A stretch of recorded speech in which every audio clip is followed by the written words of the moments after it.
गर्मी में जुगाड़ू बहू का खेत में ठंडा हरा भरा ससुराल।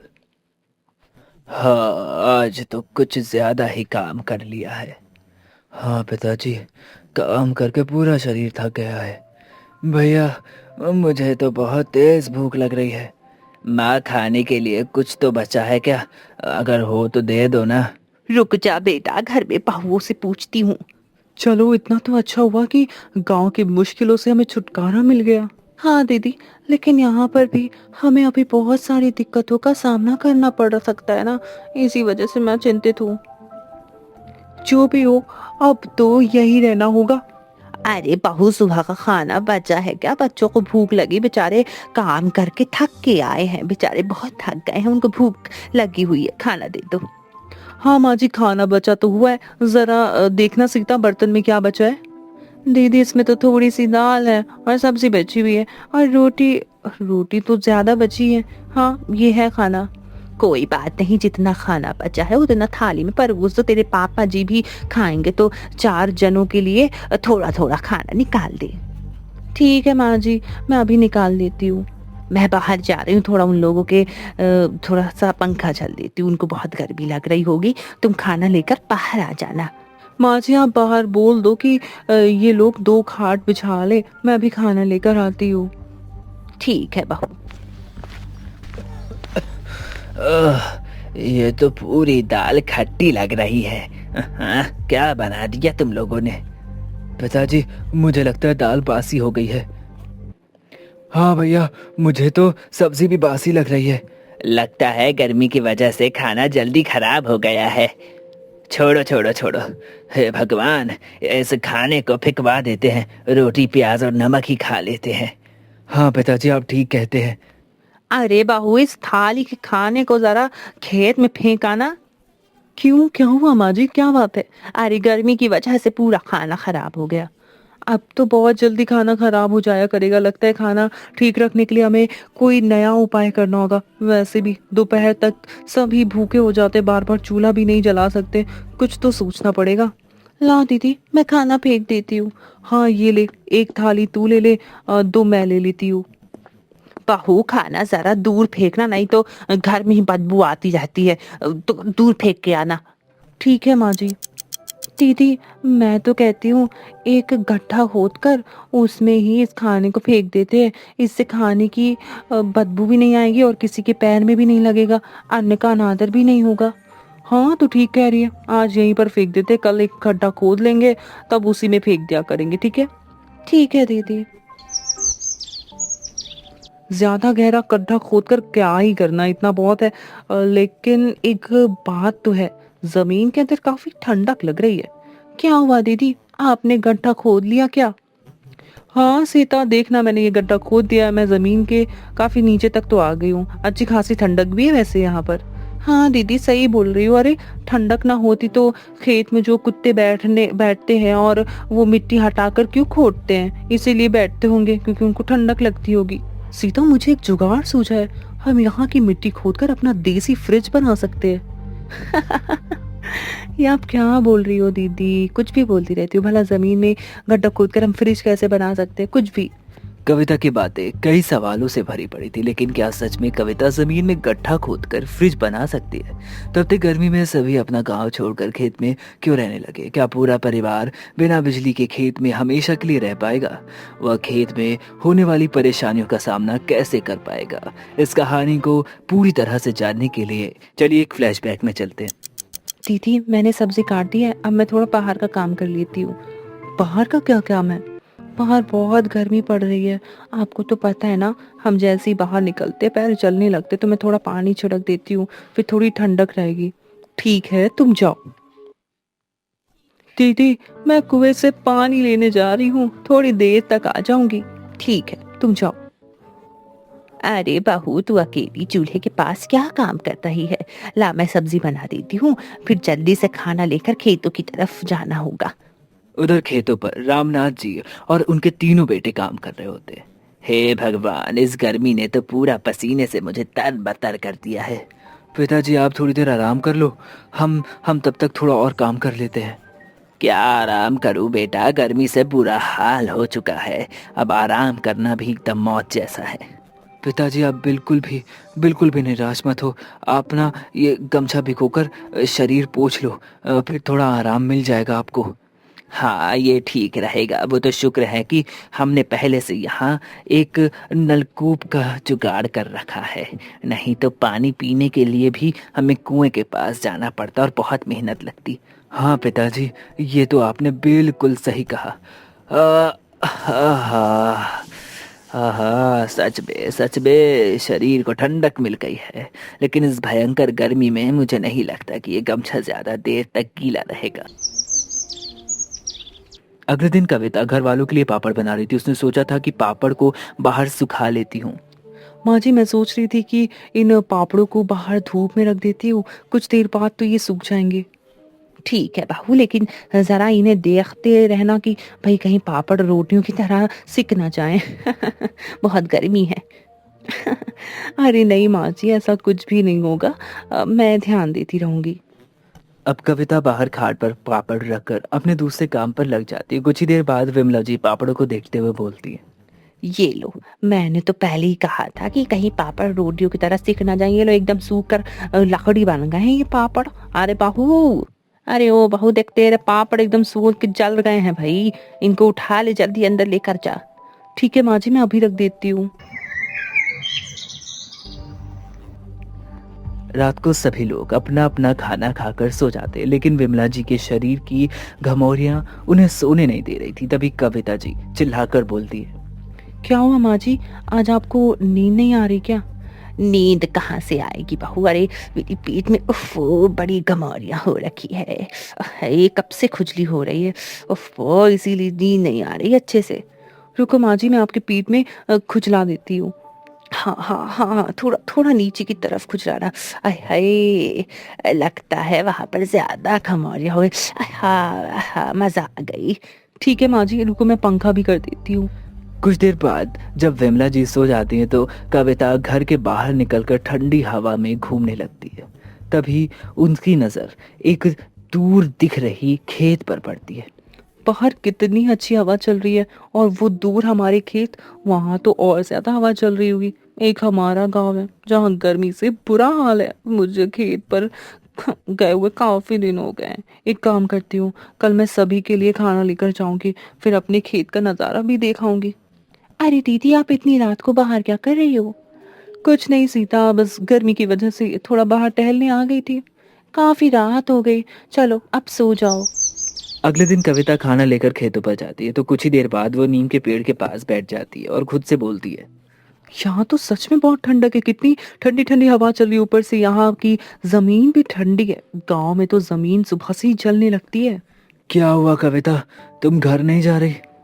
थोड़ी देर में चली जाऊंगी जी, बस यहाँ पर बैठकर अच्छा लग रहा है तो सोचा थोड़ी देर रुक जाऊं। हाँ वो तो है, यहाँ पर चारों तरफ ठंडक है, ठंडक, बहुत अच्छा लग रहा है।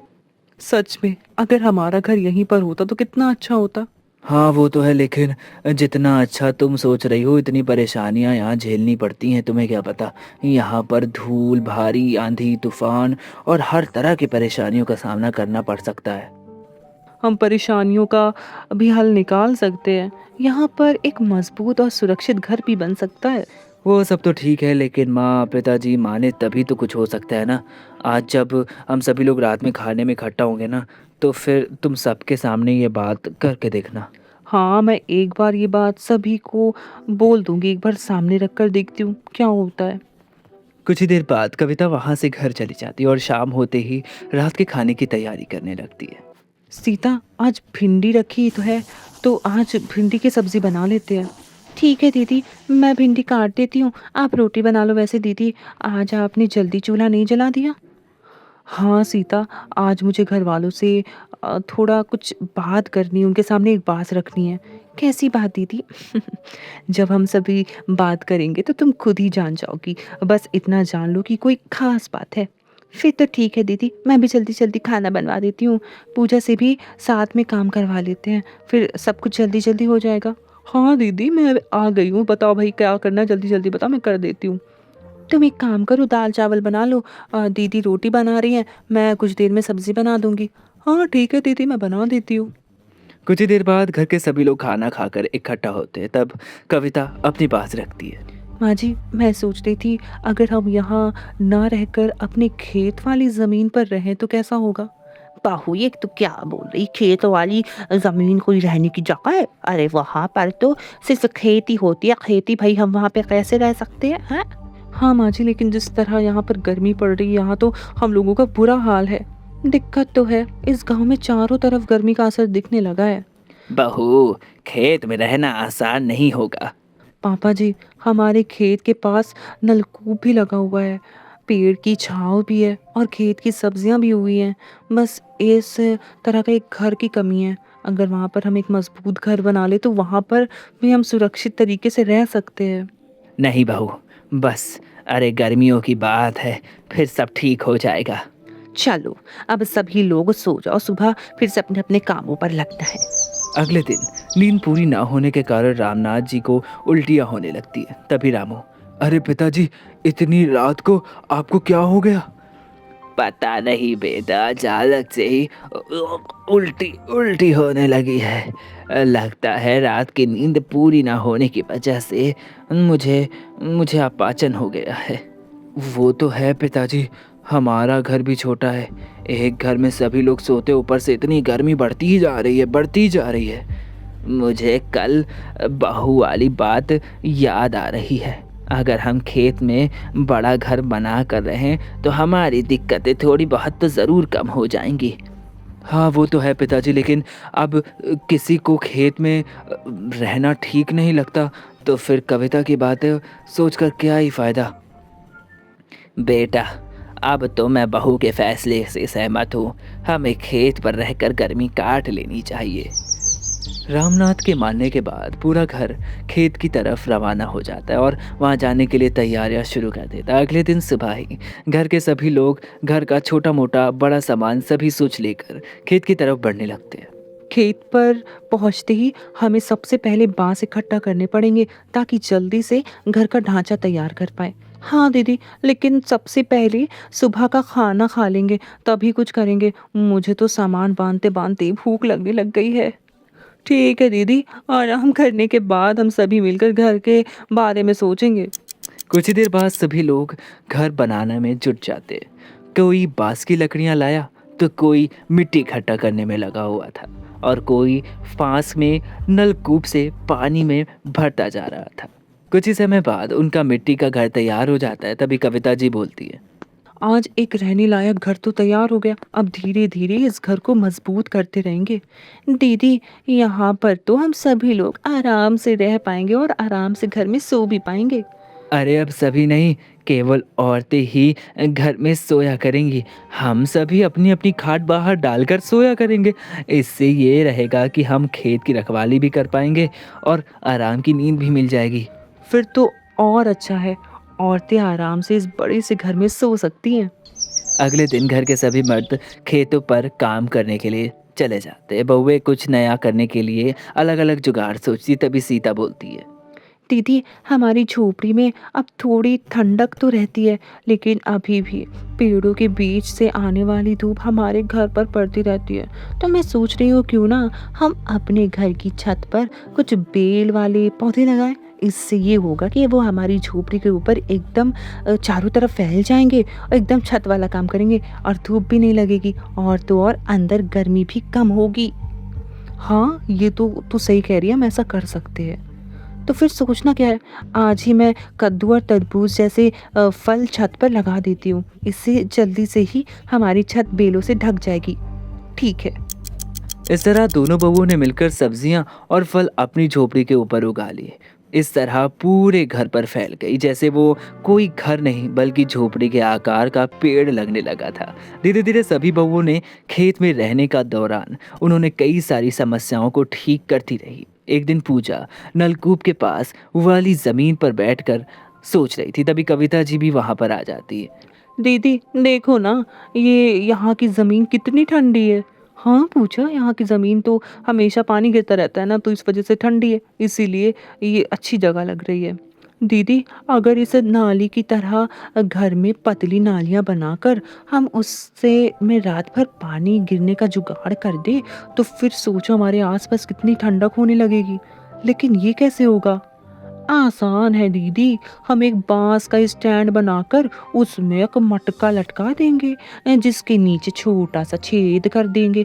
फिर नटका वो जो मटका होगा वो रात भर पानी भरकर छोड़ दिया करेंगे। उससे धीरे धीरे पानी पतली नालियों में बहता रहेगा। इस तरह हमारा घर और बाहर की जगह ठंडी ठंडी रहेगी।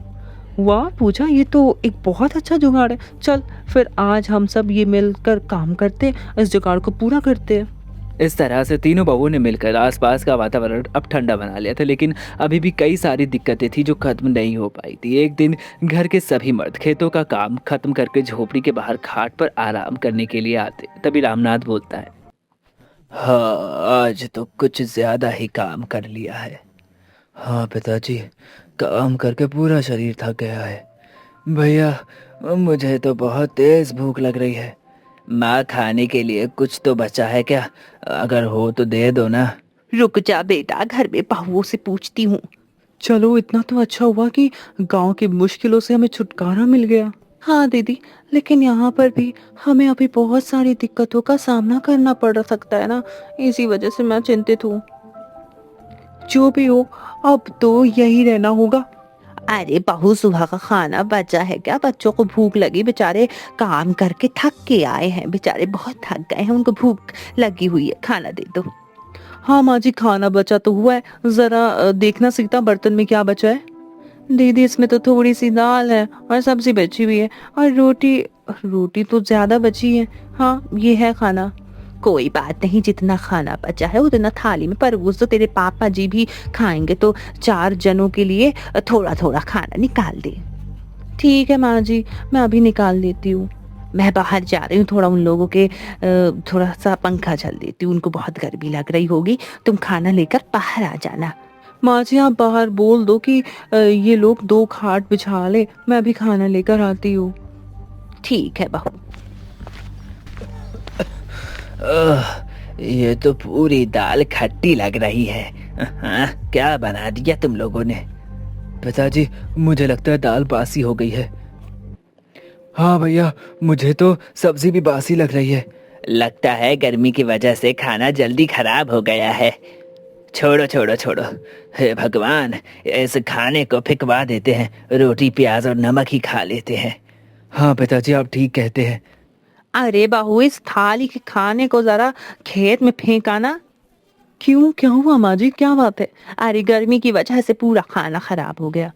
अब तो बहुत जल्दी खाना खराब हो जाया करेगा, लगता है खाना ठीक रखने के लिए हमें कोई नया उपाय करना होगा। वैसे भी दोपहर तक सभी भूखे हो जाते, बार बार चूल्हा भी नहीं जला सकते, कुछ तो सोचना पड़ेगा। ला दीदी, मैं खाना फेंक देती हूँ। हाँ ये ले, 1 थाली तू ले ले, 2 मैं ले लेती हूँ।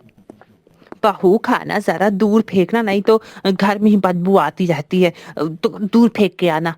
ठीक है माँ जी। दीदी मैं तो कहती हूँ एक गड्ढा खोदकर उसमें ही इस खाने को फेंक देते हैं, इससे खाने की बदबू भी नहीं आएगी और किसी के पैर में भी नहीं लगेगा, अन्न का अनादर भी नहीं होगा। हाँ तो ठीक कह रही है, आज यहीं पर फेंक देते, कल एक गड्ढा खोद लेंगे तब उसी में फेंक दिया करेंगे। ठीक है। ठीक है दीदी। ज्यादा गहरा गड्ढा खोदकर क्या ही करना, इतना बहुत है। लेकिन एक बात तो है, जमीन के अंदर काफी ठंडक लग रही है। क्या हुआ दीदी, आपने गड्ढा खोद लिया क्या? हाँ सीता, देखना मैंने ये गड्ढा खोद दिया है, मैं जमीन के काफी नीचे तक तो आ गई हूँ। अच्छी खासी ठंडक भी है वैसे यहाँ पर। हाँ दीदी सही बोल रही हो। अरे ठंडक ना होती तो खेत में जो कुत्ते बैठते हैं और वो मिट्टी हटाकर क्यों खोदते हैं, इसीलिए बैठते होंगे क्योंकि उनको ठंडक लगती होगी। सीता मुझे एक जुगाड़ सूझा है, हम यहाँ की मिट्टी खोदकर अपना देसी फ्रिज बना सकते हैं। ये आप क्या बोल रही हो दीदी, कुछ भी बोलती रहती हो। भला जमीन में गड्ढा खोदकर हम फ्रिज कैसे बना सकते हैं, कुछ भी। अरे सीता मैं मजाक नहीं कर रही हूँ, मैं सच बोल रही हूँ। देख मैं बताती हूँ, गड्ढे के अंदर जमीन ठंडी होती है, अगर हम किसी छोटे से मटके के अंदर दाल सब्जी रखकर उसे कपड़े से बांधकर गड्ढे के अंदर रख दे तो मुझे लगता है कि हमारा खाना जल्दी खराब नहीं होगा। अगर ये जुगाड़ खाने को बेकार होने से बचा सकता है तो बहुत ज्यादा अच्छा हो जाएगा। और हुआ ना फिर हमारा जुगाड़ू फ्रिज। हाँ दीदी, फिर तो आपका कहना बिल्कुल सच है। आपने तो सच में हमारे फ्रिज का जुगाड़ सोच लिया है। अगले दिन दोनों ने मिलकर फ्रिज वाला जुगाड़ बनाकर तैयार कर लिया। अरे कविता, दोपहर में खाने के लिए कुछ बचा है क्या? मैं अभी लाती हूँ। भाभी, बस रोटी ही लाना। खाना तो इस समय तक अक्सर बासी हो जाता है, तो खाने का कोई मतलब नहीं। हाँ भैया, बासी खाना खाकर हमें अपनी तबीयत नहीं खराब करनी, रोटी ही लिया दो। अरे देवर जी, आप परेशान ना हो, एक बार खाकर तो देखो। ये बासी खाना अब बिल्कुल बेकार नहीं लगेगा। ये बासी नहीं है बल्कि एकदम अच्छा है, ताज़ा ताज़ा लगेगा। मैंने इसका समाधान भी निकाल लिया है। क्या मतलब भाभी जी? मतलब मैं आपको बाद में बताऊंगी, पहले आप बचा हुआ खाना खाकर बताओ कि वो बासी है, बदबू आ रही है या नहीं। ठीक है भाभी, आप खाना ले आओ। अब कविता उसी गड्ढे में छोटी सी मटकी निकालती है और उसमें रखा हुआ खाना सभी लोगों को परोस देती। फिर सभी लोग खाना खाने लगते हैं। तभी रामू बोलता है, अरे आज तो दाल में कुछ ऐसी बदबू नहीं आ रही है, बल्कि और अच्छा स्वाद आ रहा है। हाँ भैया, ऐसा लग रहा है जैसे दाल जरा सी भी बासी नहीं हुई है। दाल की छोड़ो, अरे ये सब्जी देखो, बिल्कुल ठीक लग रही है। ये सब कैसे हुआ भाभी? ये सब हमारे देसी फ्रिज का कमाल है। हमने जमीन में एक गड्ढा खोद कर उसी में छोटी छोटी मटकियां रख दी और उसमें खाना रख दिया और ऊपर से कपड़े को बांध दिया ताकि हवा भी अंदर ना जाए और ठंडक भी रहे। ओहो, ये बात, सच में तुम्हारे जुगाड़ ने तो आज भर पेट खाना खिलवा दिया। अरे हमारे घर की तरफ तो देख जरा। हाँ, ऐसा हरा भरा घर हमारी बहुओं का कमाल है। आज हम सब ये सब बड़ी बहू की वजह से देख पा रहे हैं। अगर अगर हम आज तक गांव में रहते तो न जाने किसकी किसकी तबीयत खराब हो जाती। हाँ, ये बात तो है। अब यहाँ पर रहकर धीरे धीरे हमारी सारी परेशानियां खत्म हो चुकी है। अगर नहीं भी हुई होगी तो उसके लिए हमारी 3 जुगाड़ू बहुएं हैं ना। बिल्कुल ठीक कहा। इस तरह पूरा परिवार गांव की गर्मी को छोड़कर ठंडे और हरे भरे खेत में रहने लगा। समय के साथ उनको सारी तरीके और सारी चीजें समझ में आने लगती। जीवन को पूरी तरह से वो आसान बना चुके थे और आखिरकार वो खेत के बगल में रहने लगे। पिंटू बेटा, तू बैठा क्यों है? सो जा, काफी रात हो गई है। फिर सुबह उठकर तुझे स्कूल भी तो जाना है ना। माँ, मुझे नींद नहीं आ रही, मुझे गर्मी में पसीना हो रहा है। अच्छा ठीक है, मेरे पास आ जा, मैं तुझे हाथ वाले पंखे से हवा कर देती हूँ। माँ, हाथ वाला पंखा भी कितनी हवा देगा? जब आपका हाथ थक जाता है तो आप पंखा चलाना छोड़ देते हो, फिर उसके बाद मुझे और भी ज्यादा गर्मी लगने लगती है। क्या करूँ बेटा, पंखा चलाते चलाते मेरे हाथ में दर्द होने लगता है, इसलिए मैं थोड़ी देर रुक जाती हूँ। छी याक, घर में ये बदबू कैसी आ रही है? बेटा, ये जमीन की मिट्टी और पसीने की बदबू है। माँ, मुझे इस बदबू से घुटन भी हो रही है। चलो ना, थोड़ी देर कहीं बाहर चलते हैं। तू भी ना, तेरे अजीब ही ड्रामे हैं। देख, तेरे पापा भी तो सो रहे हैं ना। सबको पता है कि घर में सोने से सभी को दिक्कत और परेशानी हो रही है, लेकिन सब थके हैं इसलिए आराम से सो गए। तू भी सो जा बेटा, मैं पंखा कर देती हूँ। नहीं तो नहीं, मैं बाहर जाऊंगा, मुझे नहीं सोना। लगता है तू नहीं मानेगा। चल ठीक है, थोड़ी देर तुझे बाहर घुमा के लाती हूँ। हाँ ठीक है, चलो। चल चल, थोड़ी देर बाहर घूम ले। ठीक है माँ, मैं अभी घूम कर आता हूँ। ये लड़का भी ना, बताओ, रात के 2 बज रहे हैं और इसे बाहर घूमने की पड़ी है। उधर पिंटू को घूमता देखकर गांव के कुछ कुत्ते उसके पास आकर जोर जोर से भौंकने लगते हैं। इस पर पिंटू डरकर माँ के पास भाग जाता है। माँ, मुझे अब नहीं घूमना, चलो अब जल्दी से घर चलते हैं। अरे तुझे क्या हुआ? अभी तो घूमने के लिए गया था, इतनी जल्दी तेरा घूमना खत्म हो गया? वो माँ, गांव के कुत्ते आकर भौंकने लगे। अच्छा, तो जनाब को कुत्तों से डर लग गया, इसलिए भागकर वापस आ गए। घूम ले, और तुझे रात में बहुत घूमने का शौक लगा था ना, जा घूम ले। नहीं माँ, अब मैं नहीं घूमूंगा, जल्दी घर में चलो, नहीं तो वो कुत्ते यहाँ पर भी आ जाएंगे। इस तरह अब शीला पिंटू के साथ घर में चली जाती है। कुछ दिन ऐसे ही बीतते हैं। सभी लोग को प्यास की समस्या होने लगती है। माँ, मुझे प्यास लगी है, पानी दो ना। अभी तो पिया था ना। माँ, यहाँ घर में रखा हुआ पानी एकदम गर्म हो जाता है, इसलिए मुझे बार बार प्यास लग रही है। तू ठीक कहता है, ऊपर से गर्मी में पसीना भी हो रहा है जिससे शरीर का सारा पानी बाहर निकल जाता है। ऐसे में प्यास तो लगनी ही है। पानी भी खत्म हो गया, लगता है फिर से हैंडपंप पर जाना होगा। अब और नहीं सहा जाता, मैं कल ही सभी से बात करूंगी। अब मैं यहाँ नीचे नहीं सो सकती, अब मैं पिंटू को लेकर छत पर ही सोऊंगी। इस तरह शीला परेशान होकर अपने घर वालों से बात करने वाली होती है, लेकिन क्या उसके घर वाले उसे ऊपर सोने की परमिशन देंगे? गांव में इस गर्मी में पहली बार छत पर कौन सोता है? छत पर सोने में गांव वालों को कौन सी दिक्कतें होती हैं? सबसे दिलचस्प सवाल तो ये है कि शीला ने बिना धुएं, बिना कोई प्रोडक्ट जलाए छत पर होने वाली मच्छरों की दिक्कत को हमेशा के लिए कैसे खत्म कर दिया? इसके अलावा शीला ने और कौन कौन से जुगाड़ लगाए जिससे छत पर होने वाले सभी समस्याएं खत्म हो गई? पूरी बात जानने के लिए चलिए कहानी के फ्लैशबैक में चलते हैं। घर पर मोतीलाल जी है क्या? हाँ चाचा जी, वो थोड़ा भैंसों को पानी पिलाने गए हैं। आप रुकिए ना, मैं बाहर खाट बिछा देती हूँ, आप बैठ जाइए, वो आते ही होंगे। ठीक है, इसी पेड़ के नीचे खाट डाल लेते हैं। अरे भैया, आप यहाँ कब आए? बस अभी आया था, तुम तो भैंसों को पानी देने लगे हो। हाँ भैया, वो तो तुम्हें पता ही है, गर्मी एकदम से बढ़ गई। इंसान तो पानी पी पी कर नहीं थक रहे हैं, तो ये बेचारे जानवर है। हाँ सो तो है, आओ थोड़ी देर साथ बैठते हैं। वैसे भैया, ये लाइट की समस्या तो रात को एकदम नरक बना देती है। हर किसी को सोने में बहुत दिक्कत हो रही है, समझ नहीं आता कि ये परेशानी कब तक झेलनी पड़ेगी। पूरा गांव इस समस्या से परेशान है। इसी बारे में मैंने एक बार सरपंच जी को भी बात की थी। अच्छा, तो फिर क्या हुआ? सरपंच जी मेरी बात सुनने के बाद बिजली विभाग गए थे, लेकिन वहां से ये खबर मिली कि गांव में बिजली की कमी है, इसीलिए पूरे दिन बिजली नहीं दी जा सकती है। सुबह बिजली इसीलिए दी जाती ताकि जिन लोगों के काम धंधे बिजली की मदद से होते हैं वे सभी अच्छे से हो सके और आराम से वह लोग अपना काम कर सके। इसका मतलब है रात में बिजली नहीं आएगी। हाँ, सरपंच जी की बातों से तो यही लगता है कि बिजली की व्यवस्था गांव में तो अब ऐसी ही रहने वाली है। खैर, हम भी इसमें क्या कर सकते हैं जब आगे से ही कुछ नहीं हो सकता। चलो ठीक है भैया, अब मैं भी चलता हूँ, थोड़ा मुझे भी कुछ काम है। हाँ ठीक है, मैं भी चलता हूँ, थोड़ा खेतों पर जाऊँ। सुनो जी, खाना तैयार है, पापा जी से पूछ लो ना, खाना निकाल दूं क्या? बहू, आज तो खाना बाहर ही ले आ, अंदर तो बहुत गर्मी है, खाना खाया नहीं जाएगा। सुनो, पिताजी और मेरे लिए दोनों का खाना बाहर ही लेकर आ जाओ। जी ठीक है।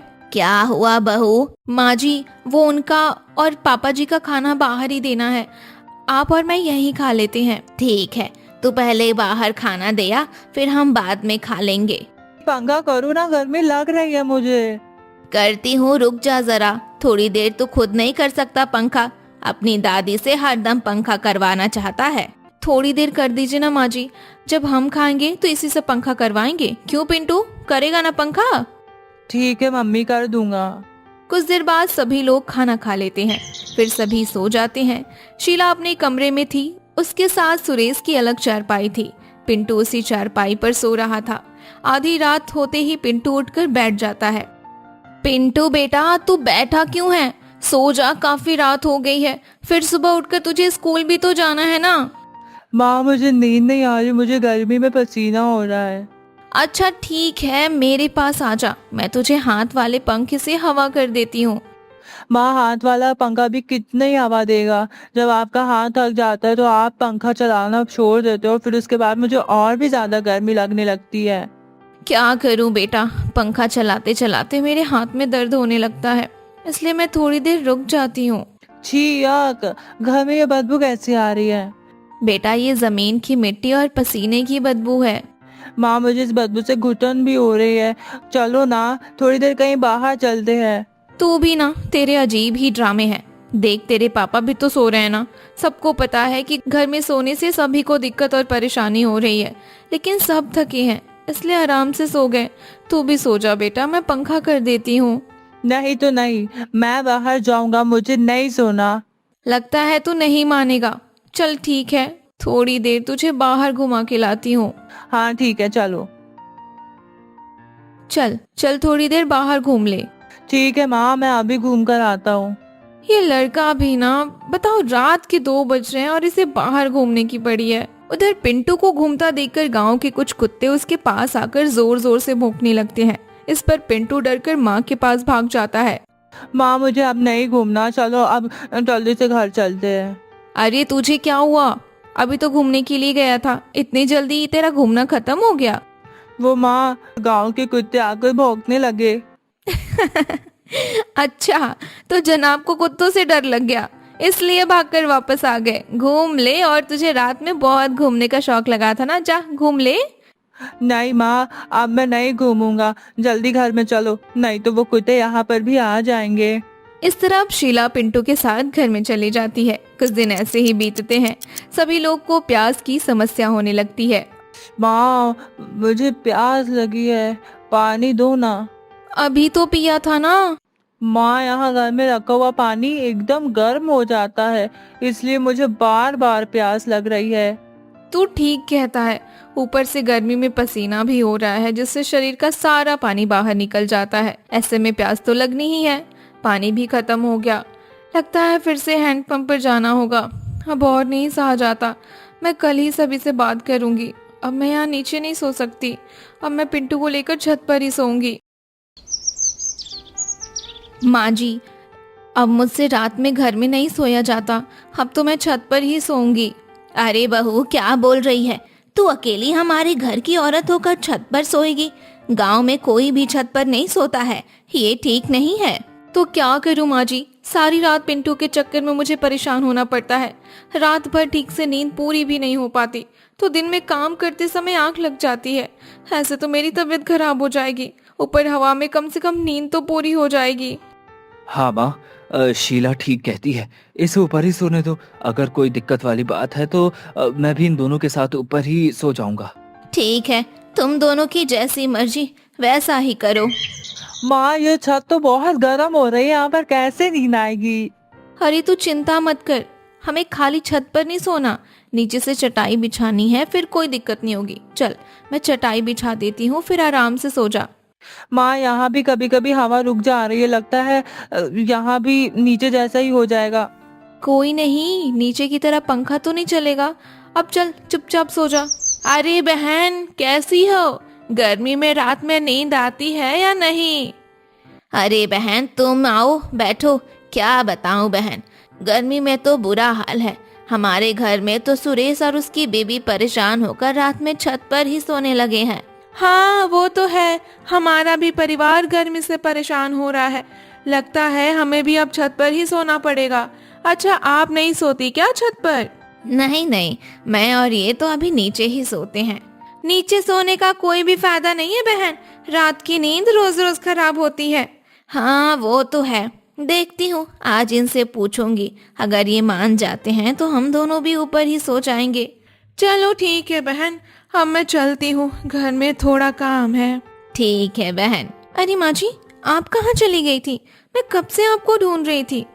कहीं नहीं गई थी बहू, बस पड़ोस में जमुना बहन के यहाँ गई थी। अच्छा, तो क्या बात हो गई थी?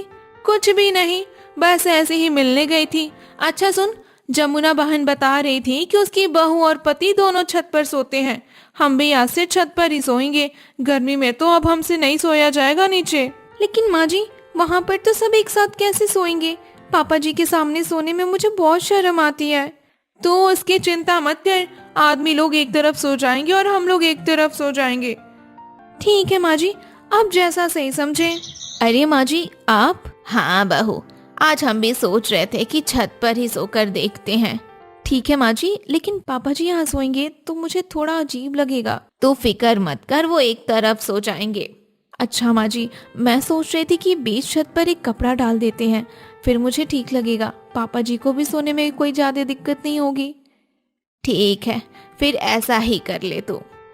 कुछ देर बाद सभी लोग अपनी अपनी जगह पर सो जाते हैं। उधर पड़ोस के लोग भी छत पर अपना बिस्तर लगाते हुए दिखाई दे रहे होते हैं। फिर वे लोग भी सो जाते हैं। लेकिन आधी रात को पड़ोस की मीरा नींद में उठती हुई अपनी छत के किनारे पर आ जाती है। तभी शिला उसे देख लेती है। वो कौन है? उठकर देखती हूँ, अरे ये तो भूत भूत। अरे क्या हुआ? तुम ठीक तो हो ना? क्यों चिल्ला रही हो? वहां पर भूत है, देखो। भूत है वहां पे। अरे चुप हो जा, भूत जैसा कुछ नहीं होता। रुक, मुझे देखने दो कौन है वहां। अब सुरेश अपनी छत के किनारे जाकर देखता है तो उसे मीरा की पहचान होती है। अरे ये तो मीरा है। लगता है नींद में उठकर आगे बढ़ती जा रही है। मुझे रामनाथ चाचा को आवाज देनी होगी। अरे रामनाथ चाचा, अरे जल्दी उठो। अरे वो देखो मीरा। अरे अरे नींद में है, कहाँ चली जा रही है? जल्दी उसे पकड़ो, नहीं तो छत से गिर जाएगी। क्या क्या क्या हुआ? क्या हुआ? अरे वो देखो मीरा कहाँ जा रही है, जल्दी रोको उसे, नहीं तो वो नीचे गिर जाएगी। कुछ देर बाद रामनाथ मीरा को पकड़ कर लाता है और उसे नींद से जगाता है। फिर मीरा नींद से बाहर आ जाती है। अरे चाचा, सब ठीक है ना? हाँ सुरेश, सब ठीक है। बस नींद में उठकर चलने लगी थी। तुम लोग सो जाओ अब। चलो शुक्र है, लेकिन सच में तुम्हारी चिल्लाहट ने तो मुझे भी डरा दिया। एक बार तो लगा मैंने भी सोच लिया था कि भूत हमारे छत पर आ गया है। अब छोड़ो भी, मजाक मत करो। हाँ ठीक है, चलो अब सो जाओ। धीरे धीरे सब परिवार के सभी लोग छत पर ही सोने लगे। सभी को छत की आदत लग गई थी, लेकिन बीच बीच में छोटी मोटी परेशानियां होती रहती। एक दिन पिंटू जब छत पर सो रहा था, तभी छत पर उसके पास एक चूहिया आ जाती है। माँ चूहा! क्या हुआ पिंटू, तू क्यों इतना चिल्ला रहा है? माँ यहाँ पर चूहा आया था। अच्छा चल अब सो जा, वो तो भाग गया होगा ना। नहीं, मुझे नींद नहीं आएगी, मुझे डर लग रहा है। मुझे मुझे नीचे जाना है। हद है, अब एक चूहे से डरकर तू नीचे जाएगा? हाँ हाँ, मुझे यहाँ पर अब नींद नहीं आएगी। ठीक है चल, मैं तुझे नीचे ही सुलाकर ऊपर आ जाऊंगी। ठीक है। क्या हुआ पिंकी, किसे देख रही है? चाची वो आज पिंटू छत पर नहीं दिखाई दे रहा है, वो कहाँ है? जनाब को रात में एक चूहे ने डरा दिया था, इसलिए नीचे भागकर सो रहे हैं। डरपोक, वो एक चूहे से डर गया। सुबह बाहर आने दो, फिर आप देखना मैं उसे कैसे चिढ़ाती हूँ। ठीक है, तुम दोनों की मटर गश्ती तो तुम दोनों ही जानो। अरे शीला, मेरा गमछा तो देना, जरा खेतों की तरफ जा रहा हूँ। और ये पिंटू को क्या हो गया? अभी तक सोता जा रहा है। कब तक सोएगा? आज स्कूल नहीं जाएगा क्या ये? स्कूल का तो नहीं पता, लेकिन रात को चूहे के डर से जनाब ने अपनी नींद जरूर खराब कर ली है, इसलिए अभी तक सोए पड़े हैं। क्यों, छत पर चूहे भी हो गए क्या? हाँ, छत पर जो एक तरफ चूल्हे की लकड़ी और उपले रखे हैं ना, उन्हीं की वजह से आ गए होंगे। तो एक काम करो, उसे साफ कर कर पूरी तरीके से चूल्हे के पास रख दो। फालतू में चूहे हमारी नींद भी खराब करेंगे। ठीक है, वो तो मैं रख दूंगी, लेकिन कहीं आपको भी तो चूहे से डर नहीं लग रहा था ना? अरे मुझे क्यों लगेंगे चूहे से डर? अरे मजाक कर रही थी। ये लो आपका गमछा, आज मैं अपना काम खत्म करके छत की सफाई कर दूंगी। इस तरह से शीला ने अपनी छत की सफाई कर दी। फिर कीड़ों और चूहों जैसी दिक्कत खत्म हो गई। अब सभी लोग आराम से छत पर सोने लगे थे, लेकिन छत पर हवा चलने के बाद भी ठंडक महसूस ही नहीं होती थी। फिर सभी ने छत पर पानी डालना शुरू कर दिया। अब छत सूख जाती है तो सभी लोग सो जाते हैं। आज छत पर लोग ज्यादा देर तक जाग रहे थे, क्योंकि हवा कम चल रही थी। आज तो हवा भी नहीं चल रही है। लगता है नींद भी देर से आएगी।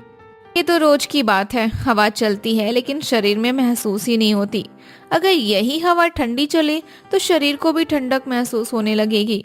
ठंड हवा तो केवल बारिश और सर्दियों में ही चलती है। जब हम छत पर नहीं सो सकते, क्या फायदा उस ठंडी हवा का? चिंता मत करो, मैंने कुछ सोचा है। कल से हमारे छत पर भी ठंडी हवा चलेगी। ठंडी हवा चलेगी? वो कैसे? हाँ, मैंने सोचा है, जो बीच में कपड़ा टंगा है ना, हम उसे पानी में अच्छे से भिगोकर रस्सी पर डाल देंगे। फिर भीगे कपड़े की वजह से हवा में अपने आप ठंडापन महसूस होने लगेगा। अच्छा, क्या सच में तुम्हारा ये जुगाड़ काम करेगा? ये तो तुम्हें कल खुद ही पता चल जाएगा। चलो कल देखते हैं क्या होता है। इस तरह से शीला ने कपड़ों को पानी में भिगोकर टांग दिया, जिसकी वजह से सच में हवा में थोड़ा बदलाव हो गया। अरे वाह शीला, तुमने तो कमाल कर दिया। क्या हुआ जी, आज की सब्जी कुछ ज्यादा ही स्वादिष्ट बनी है क्या?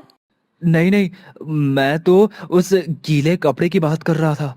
रात को सच में पूरे छत पर ठंडक थी, लेकिन एक बात है, छत पर मच्छर भी नहीं जाते। पर दिन में मच्छर काटते, लेकिन इसका जुगाड़ तो धुएं के अलावा कुछ भी नहीं हो सकता। देखती हूँ, सोचने पर कुछ ना कुछ जुगाड़ तो इसका भी मिल जाएगा। चूहे से डरने वाले बच्चे, क्या कर रहे हो? क्या है, तू मुझे ऐसे क्यों कहती है?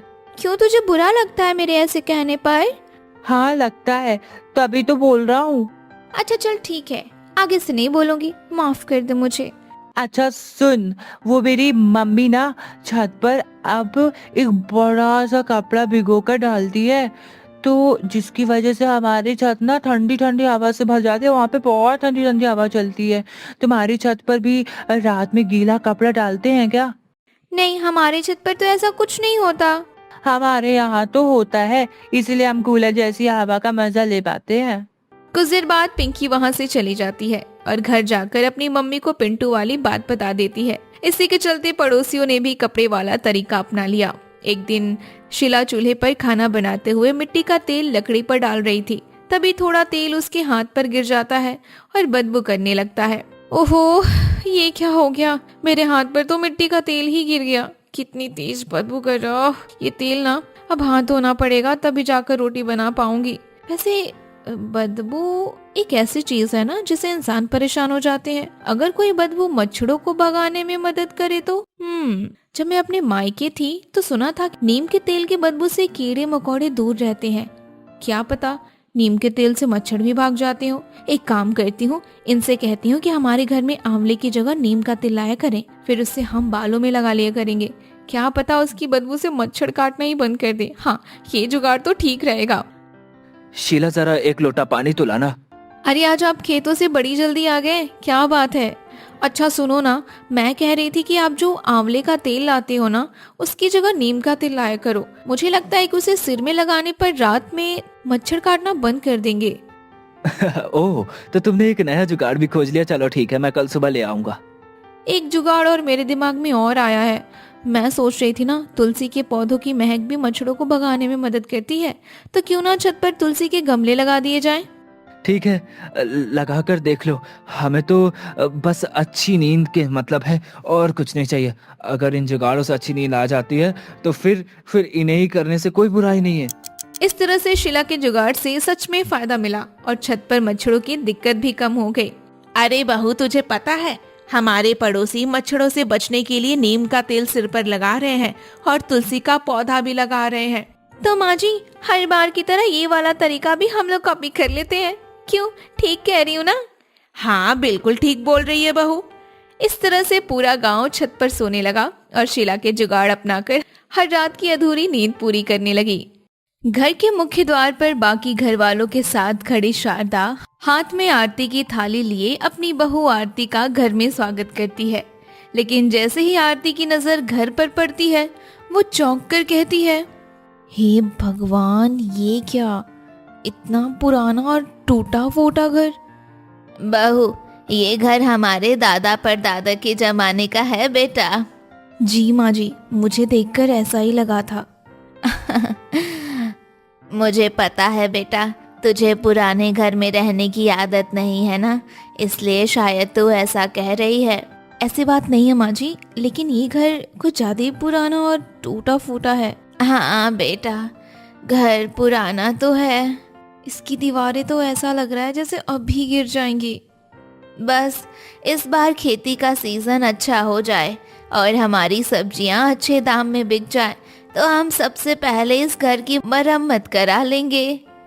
हाँ हाँ माँ जी, जरूर करा लेंगे। चलो भाई, अब बहुत रात हो गई है। सफर में थकान भी काफी हो गई होगी, तुम सब अब आराम कर लो, कल सुबह जल्दी उठना भी है। सुबह जल्दी उठकर शारदा रसोई में पहुंच जाती है। कुछ देर में आरती भी तैयार होकर आ जाती है। आरती को देखकर शारदा कहती है, उठ गई बहू, आज तुम्हारी पहली रसोई की रस्म है। आज तुम सबके लिए बढ़िया सा खाना बना लो। जी माँ जी, मैं अब भी सबके लिए खाना तैयार करती हूँ। हम सब तुम्हारे हाथ का खाना खाने के लिए बेताब हैं बेटा। गर्मी में पसीने से तरबतर होकर आरती सबके लिए खाना बनाती है। थोड़ी देर बाद पूरा परिवार चटाई पर बैठता है और आरती सबको खाना परोसती है।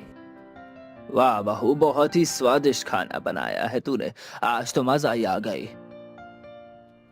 मैंने कहा था ना माँ, आरती के हाथ में जादू है। अब रोज हमें ऐसे ही खाना खाने के लिए मिलेगा। भाभी, आपने तो वाकई कमाल कर दिया।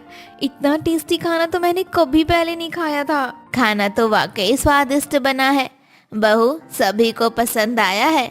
देख तेरी सारी मेहनत सफल हो गई। चलो अब खेत पर जाने का समय हो रहा है, आज तो खेत में बहुत काम भी है। हाँ चलते हैं पापा, हमें शाम तक लौट कर भी तो आना है। बहू, आज तुम भी हमारे साथ खेत पर चलो ना। हाँ भाभी, वैसे भी आप घर पर अकेली क्या करोगी? खेत देखोगी तो आपका भी मन बहल जाएगा। हाँ हाँ, मैं भी आप लोग के साथ चलती हूँ ना, मुझे भी अपने खेत देखने का बड़ा मन है। तपती धूप में चलते हुए सब खेत पहुँचते हैं। खेत के बीच में एक पुराना नीम का पेड़ होता है, जिसके नीचे एक चारपाई रखी हुई है। राजेश आरती से कहता है, ये हमारे दादा परदादा के जमाने के खेत है। वैसे थोड़े से ही खेत है ये, लेकिन बस इन्हीं खेतों से ही हमारी रोजी रोटी चलती है। वाह, यहाँ तो कितनी सारी सब्जियां उगी हैं। मुझे तो लगा था कि बस कुछ ही सब्जियां होंगी। भाभी देखो, वहाँ गोभी लगी है, इधर आलू है और उस तरफ मटर और टमाटर। हम सब ने मिलकर उसे उगाया है। इसलिए यहाँ की सब्जियां इतनी फ्रेश होती हैं। शहर में तो बस मुरझाई हुई सब्जियां मिलती हैं। अब तो तुम्हें रोज ताजा ताजा और अच्छी अच्छी सब्जियां खाने को मिलेंगी। हाँ बहू, हम तो अपने खेत की ही सब्जियां खाते, ताजी सब्जी का स्वाद ही अलग होता है। आरती सबके साथ खेत में काम करती है। शाम को सब्जियां लेकर सब घर आते हैं और आरती कहती है, माँ जी आप आराम कीजिए, मैं सबके लिए खाना बना देती हूँ। अरे बेटा तू रहने दे, तू भी तो थक गई होगी ना। हाँ माँ जी, लेकिन आज खेत की ताजी ताजी सब्जियों से अच्छी सी सब्जी बनाऊंगी तो सारी थकान दूर हो जाएगी मेरी। ठीक है, जैसी तेरी मर्जी। आरती चूल्हे पर खाना चढ़ाती है। कुछ देर में अचानक हवा का रुख बदलने लगता है। हे भगवान, ये हवा कितनी तेज चल रही है। बाहर धूल भरी तेज आंधी चल रही है ना बहू। हवा भी इतनी तेज है कि खिड़कियां तो मानो टूट ही जाएंगी। हे भगवान, देखिए काले बादलों के कारण बाहर कितना अंधेरा भी हो गया है। हाँ लगता है तूफान आने वाला है। क्या तूफान आने वाला है? आरती फटाफट खाना बना लेती है और घबराई आवाज में शारदा से कहती है, माँ जी खाना तैयार है, सब जल्दी जल्दी खाना खा लो, मुझे तो बहुत डर लग रहा है। अरे बेटा डरो मत, यहाँ तूफान तो आते जाते रहते हैं, कुछ नहीं होगा। कुछ देर बाद तूफान शांत हो जाता है। शारदा गहरी सांस भरकर कहती है, चलो अब सब शांत हो गया, लेकिन क्या माँ जी? भाभी, कुछ दिन बाद फिर से तूफान आ सकता है। कुछ दिन बाद सच में बहुत बड़ा तूफान आ जाता है और शारदा घबराकर कहती है, इस बार तो हवा की रफ्तार कुछ ज्यादा ही है, लगता है बहुत बड़ा तूफान आने वाला है। बाहर से चीजें और पेड़ गिरने की आवाजें आ रही है, छत की खपरेल उखड़ने लगी है। हे भगवान, इतना तेज तूफान! सभी जल्दी से घर के बाहर निकलो, लगता है यह घर संभल नहीं पाएगा अब। हे भगवान रक्षा करना, हमारे पास बस एक ही छत है। इस बार तूफान इतनी जोर का होता है कि कुछ ही देर में उनका घर भरभरा कर गिर जाता है। उसकी जगह मलबे का ढेर बन जाता है। आज तो सब खत्म हो गया, हमारा पूरा घर गिर गया। हे भगवान, हमारा तो घर ही हमारा आसरा था, अब वो भी गिर गया, अब हम कहाँ रहेंगे। माँ रो मत, हम यहाँ ताड़पत्री वगैरह से रहने लायक जुगाड़ कर लेंगे। नहीं रितिका, ताड़पत्री ज्यादा देर तक नहीं टिक पाएगी। हम यहाँ से मलबे के बीच खुले में नहीं रह सकते, यह खतरनाक है। राजेश सही कह रहा है, पर हम जाए कहाँ? गांव में और कोई ठिकाना भी तो नहीं है। पापा, मुझे लगता है कि इससे बेहतर है कि हम अपने खेत ही चलते हैं, कम से कम वहाँ हम सुरक्षित तो रहेंगे। हाँ, अब कोई और चारा भी नहीं है, हमें खेत ही जाना पड़ेगा। क्या खेत में? राजेश जी, वहाँ तो बस एक ही चारपाई है ना, हमारा पूरा परिवार वहाँ कैसे रहेगा? मजबूरी है बेटा, अब खेती हमारा सहारा है। चलो, जो बचा कुचा सामान है वो उठाओ और खेत चलो। सामान लेकर अंधेरे में चलते हुए सब खेत में जाते हैं और नीम के पेड़ के नीचे रखी चारपाई पर बैठने की कोशिश करते हैं। हे भगवान, 5 लोगों को अब इस एक चारपाई पर सोना पड़ेगा। हाँ बेटा, अब यही करना पड़ेगा। अभी तो मेरी नई नई शादी हुई है, मैंने तो कुछ दिन भी अपने घर में सुकून से नहीं रह पाई। बहू क्या सोच रही है? बस कुछ दिन की बात है, सब ठीक हो जाएगा। हाँ माँ जी, मैं कोशिश करती हूँ। हाँ बेटा, तकलीफ होगी लेकिन थोड़ा बर्दाश्त करना पड़ेगा। गर्मी और उमस के बीच सभी उस एक चारपाई पर जैसे तैसे सोने की कोशिश करते हैं कि अचानक रितिका का हाथ नींद में जोर से आरती की नाक पर लगता है और वो कहती है, ओ माँ, हे भगवान, मेरी तो नाक ही तोड़ दी। रितिका, क्या कर रही हो तुम? क्या हुआ भाभी? मैंने क्या किया? तुम्हारी कोनी मेरी नाक पर लगी है, देखो नाक टूट गई मेरी। माफ करना भाभी, गलती से हो गया। रितिका का हाथ कितनी जोर से लग गया राजेश जी, देखिए जरा। शांत हो जाओ आरती। रितिका, हाथ थोड़ा इधर कर लो। जी भैया। आरती फिर से सोने की कोशिश करती है लेकिन गर्मी और घुटन उसे सोने ही नहीं देती। थोड़ी देर बाद शारदा का पैर नींद में आरती के ऊपर आ जाता है। हे भगवान, अब ये क्या है? माँ जी, आपका पैर। माफ करना बेटा, जगह ही इतनी कम है, क्या करूं?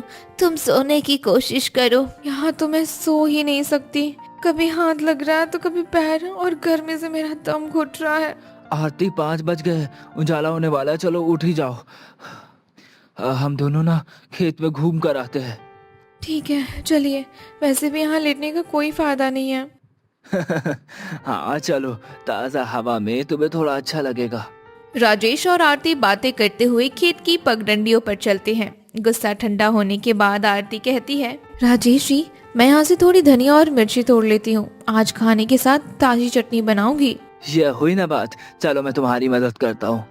दोनों सब्जियां तोड़कर वापस लौटते हैं। महेश और शारदा अपने साथ लाए बर्तनों को साफ करते हुए कहते हैं, अरे तुम दोनों कहाँ चले गए थे?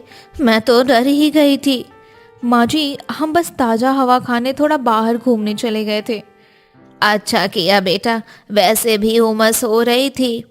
देखिए, मैं खेतों से ताजी धनिया मिर्ची तोड़ के लाई हूँ, अब इसकी अच्छी सी चटनी बनाऊंगी। वाह बहू, बहुत अच्छा किया। ताजी चटनी के साथ रोटियां खाने में तो मजा ही आ गया। तुम चूल्हा जलाकर रोटियां भी सेक लो बेटा। आरती जैसे ही चूल्हे में आग जलाती है, हवा की वजह से खेत की मिट्टी और धूल उड़ने लगती है। बाप रे, इतनी धूल उड़ रही है कि सांस लेना भी मुश्किल हो रहा है। चूल्हा कैसे जलेगा अब? घर की रसोई में तो कम से कम 4 दीवारें तो थी, यहाँ तो हवा के कारण चूल्हा जलाने में भी बड़ी परेशानी हो रही। हाँ माँ जी, धुएं से आंखें लाल हो रही हैं और धूप और गर्मी से तो पसीना आ रहा है। हाँ बेटा, चाह कर भी तबीयत के कारण मैं मदद नहीं कर सकती। कोई बात नहीं माँ जी, मैं कर लूंगी। आरती को परेशान होता देखकर राजेश उसके पास जाकर कहता है, आरती, तुम्हें धूप से परेशानी हो रही होगी, मैं तुम्हारे लिए कपड़ा टांग देता हूँ ताकि सीधी धूप तुम पर ना पड़े। खाना बनता है और सबका खाना होने के बाद आरती के चेहरे पर नींद और थकान साफ दिखने लगती है। बहू, तुम्हें तो बहुत नींद आ रही है बेटा। हाँ माँ जी, नींद और थकान की वजह से मेरा सिर चकरा रहा है, थोड़ी देर आराम करना चाहती हूँ। हाँ बेटा, सो जाओ, अभी चारपाई भी खाली पड़ी है। मैं और राजेश भी जरा खेत पर काम कर लेते हैं। माँ, मैं पेड़ से कच्चे आम तोड़ कर लाती हूँ, दोपहर में आम पन्ना बनाएंगे। आरती चारपाई पर लेट जाती है। उसकी आंख लगने ही वाली होती है कि शारदा की सहेली विनीता आ जाती है। अरे शारदा, मैंने सुना तुम्हारा पूरा घर गिर गया और तुम लोग यहाँ खेत में रह रहे हो। हाँ विनीता, अब बस क्या बताओ, कुदरत का कहर टूट पड़ा हम पर। बड़ी मुसीबत है, ला मुझे भी थोड़ी जगह दे, बड़ी दूर से चलकर आई हूँ, कमर टूट गई है मेरी। हे भगवान, एक ही तो चारपाई है, उस पर भी आकर बैठ गई, अब मैं कहाँ सोऊं? बहू, जा जरा चाची के लिए पानी लेकर आ तो। आरती पानी लेकर आती है और विनीता को देती है। काफी देर तक दोनों की बातें चलती हैं और आरती बैठी रहती है। रात को सोते समय, माँ जी, मैं यहाँ नीचे चटाई बिछाकर सो जाती हूँ। चारपाई पर इतने लोगों के बीच सोने में मुझे बहुत दिक्कत होती है।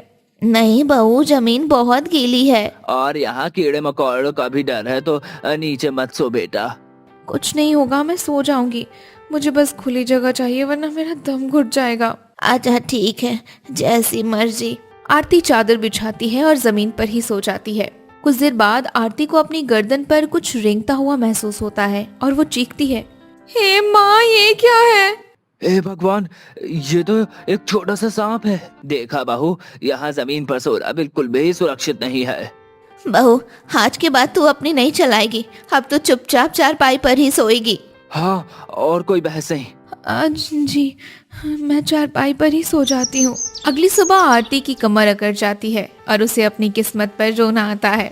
हे भगवान, चारपाई पर सोना तो बड़ा कठिन है, ना ढंग से नींद आती है और ना आराम मिलता है। बहू, अब तो जल्दी से खाना बना ले, खेत में काम बहुत है। धुएं और गर्मी के बीच आरती फिर से चूल्हा फूंकने लगती है। राजेश भी वहीं बैठ जाता है। तभी रीतिका वहां आ जाती है। भाभी, खाना बन गया क्या? बड़ी भूख लगी है। एक तो मैं परेशान हो रही हूँ, ऊपर से इसको बस खाने की पड़ी है। बस थोड़ी देर में बन जाएगा रीतिका। ठीक है भाभी। राजेश जी, मुझे आपसे कुछ बात करनी है। कहो, क्या बात करनी है? क्या बात हो गई? राजेश जी, कब तक हम यूं चारपाई पर सोते रहेंगे? आरती, मुझे पता है तुम तकलीफ में हो। हम सब भी तो परेशान हैं। अब और बर्दाश्त नहीं होता मुझसे। गर्मी, धूल, कीड़े और ऊपर से ये एक ही चारपाई। लेकिन भगवान से प्रार्थना करने के अलावा और कर ही क्या सकते हैं? इतनी गर्मी में सब्जी के खेत में एक ही चारपाई पर सोने वाला ससुराल तो मैंने पहली बार देखा है राजेश जी। वो तो है, लेकिन हिम्मत रखो आरती, वक्त हमेशा एक जैसा नहीं रहता है। राजेश आरती को तसल्ली देकर शांत करता है। शाम को ताजा पानी लाने के लिए आरती कुएं की ओर चली जाती है, जहां गांव की और भी औरतें खड़ी हैं। बहू, तूफान में तुम्हारा घर टूट गया, सुनकर बहुत दुख हुआ। सुना है इतनी गर्मी में सब्जी के खेत में एक ही चारपाई पर पूरा ससुराल सो रहा है। हाँ चाची, मैं तो बहुत परेशान हो गई हूँ, लेकिन अब क्या कर सकते हैं। हम गरीबों की तो किस्मत ही ऐसी है, दिन रात एक करके सब्जियां उगाते हैं, फिर भी साहूकार इतने कम दाम पर लेता है। क्या? क्यों चाची? क्या हम इन्हें और कहीं नहीं बेच सकते? कैसे बेचेंगे बेटा, ना तो हम शहर में किसी को जानते हैं और ना कोई हमें जानता है। बस इसी बात का तो साहूकार फायदा उठाता है। लेकिन कोई तो ऐसा तरीका निकालना पड़ेगा ना कि हमारी सब्जियां सीधे शहर में बिके और हमें सही दाम मिले। तुम पढ़ी लिखी हो बेटा, तुम ही कोई रास्ता निकालो। आरती पानी भरकर वापस लौटती है। चारपाई पर बैठी एक लड़की को देखते ही उसके चेहरे पर चमक आ जाती है। मानसी, तुम यहाँ? आरती, कैसी है तू?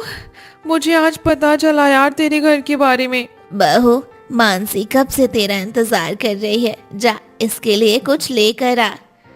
मानसी तो बैठ, मैं तेरे लिए अभी आम का पन्ना बना कर लाती हूँ। भाभी, आप अपनी सहेली से बातें करो, इन्हें खेत दिखाओ, मैं आम का पन्ना बना कर लाती हूँ। चल मानसी, मैं तुझे अपने खेत दिखाती हूँ। वाह आरती, ये तो कितनी ताजी सब्जियां हैं। क्या तुम लोग इसमें केमिकल डालते हो? कुछ नहीं मानसी, हम तो बिल्कुल ऑर्गेनिक तरीके से उगाते हैं। देखिए गोभी, कितनी अच्छी खुशबू है ना इसकी। रीतिका आम का पन्ना लेकर आती है। मानसी एक घूंट पीती है और खुश हो जाती है। वाह यार, ये तो बहुत फ्रेश और टेस्टी है। आरती, पता है शहर में ऑर्गेनिक सब्जियों की बहुत मांग है, लोग इसके लिए मुंह मांगा दाम देते हैं। क्या फायदा मानसी, यहाँ तो साहूकार कौड़ियों के भाव लेता है। तो चिंता मत कर, मैं शहर में कुछ स्टोर्स को जानती हूँ, मैं तेरी इन सब्जियों को कुछ सैंपल लेकर जाऊंगी, उन्हें जरूर पसंद आएगा। मानसी सब्जियों के सैंपल लेकर चली जाती है। आरती के मन में एक नई उम्मीद जगती है। लेकिन अगले ही दिन साहूकार खेत में आ धमकता है और कहता है, कहाँ है महेश जी? सुनो, ये तुम्हारा घर टूट गया है। आइए साहूकार जी, क्या करे, हम पर कुदरत की मार पड़ी है। ठीक है, जो होना था वो तो हो गया। देख रहा हूँ कि तुम्हारी सब्जियां एकदम तैयार हो गई हैं। जी सेठ जी, तैयार तो हो गई है। तो फिर कल ही अपने आदमियों को मैं भिजवाता हूँ लेने के लिए। साहूकार जी, सब्जियां तो तैयार हो गई हैं, पर इस बार जरा रहम करना। हाँ सेठ जी, हमारा घर गिर गया, सिर छिपाने की जगह नहीं है, इस बार थोड़े ज्यादा पैसे दे देना। देखो, पैसे तो मैं उतने ही दे पाऊंगा जितना हमेशा देता हूँ।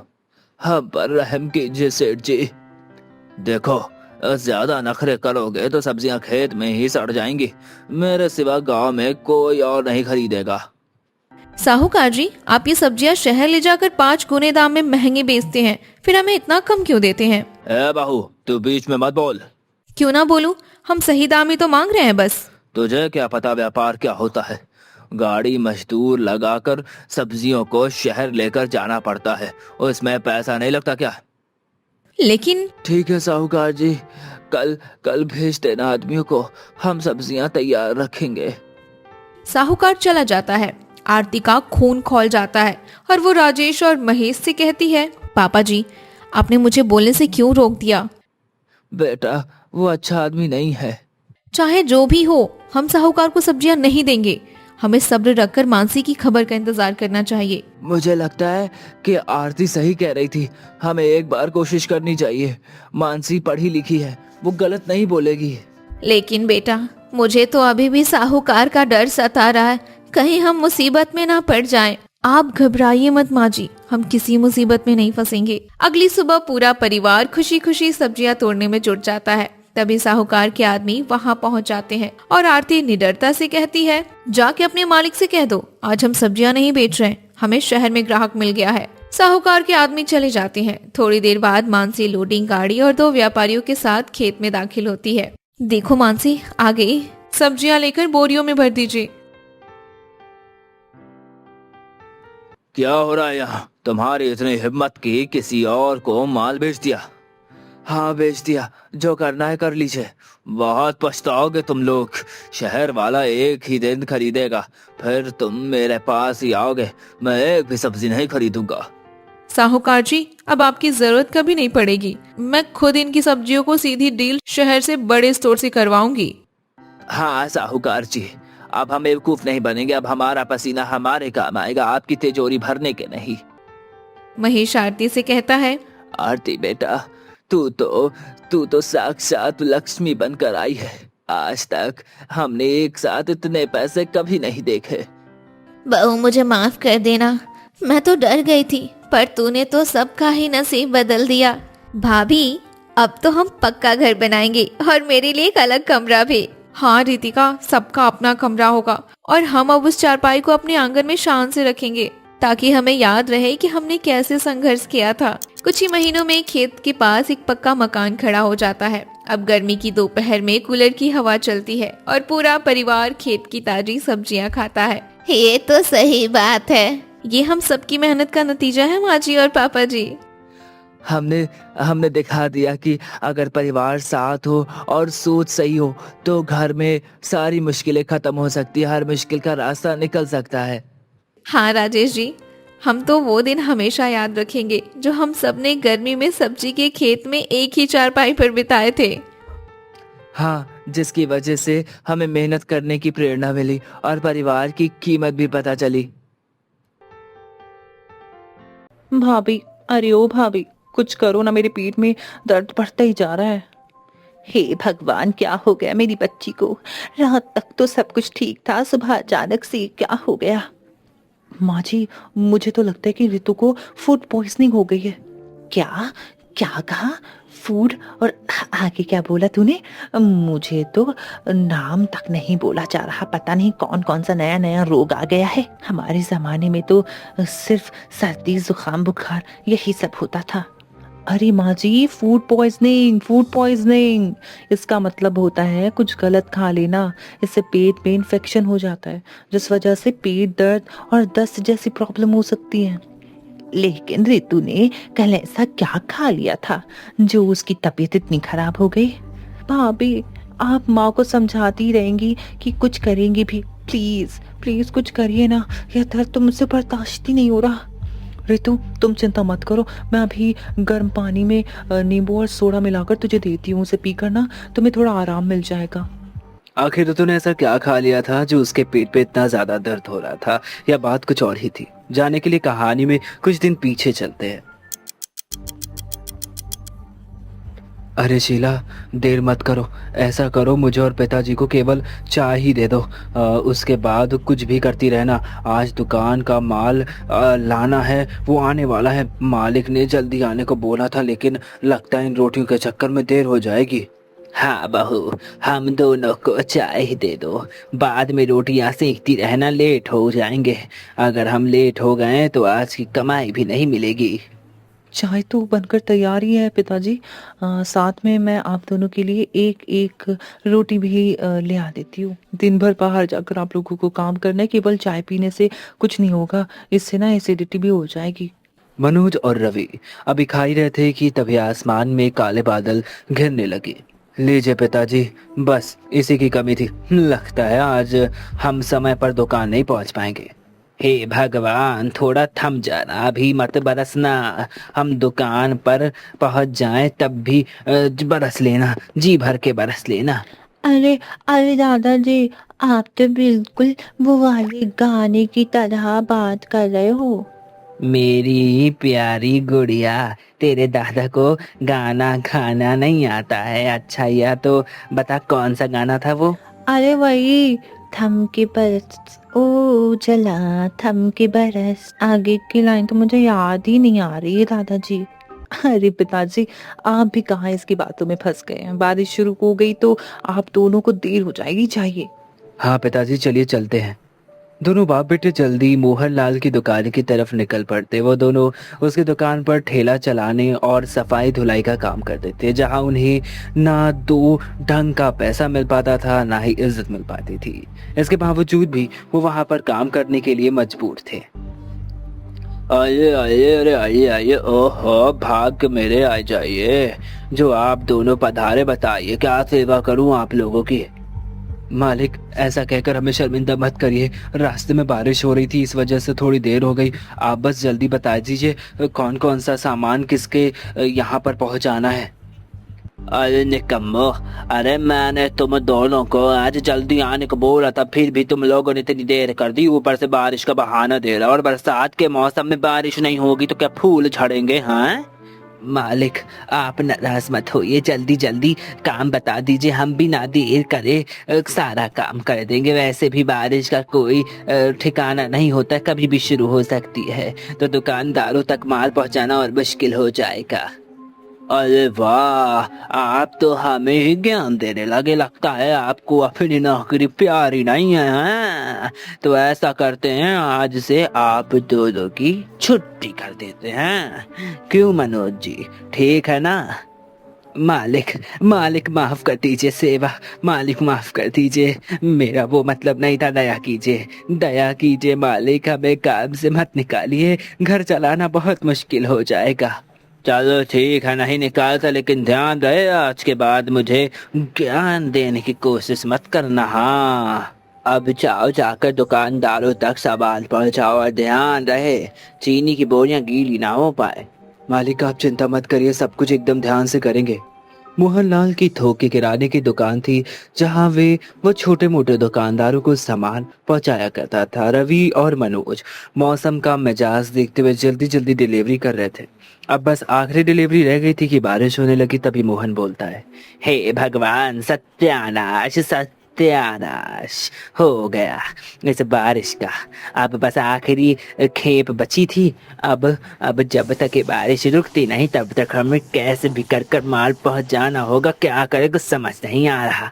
हाँ पिताजी, बिल्कुल सही कही। वैसे तो पिताजी, बारिश का मौसम बहुत अच्छा होता है, गर्मी के बाद थोड़ी राहत मिल जाती, लेकिन यह सब भी अमीरों के लिए होता है। हम गरीबों के लिए बारिश का दूसरा नाम आफत है, आफत। अरे काम चोरो, अभी तक तुम लोगों ने सोहन की दुकान पर माल नहीं पहुंचाया है? वह फोन करके मुझे सुना रहा है।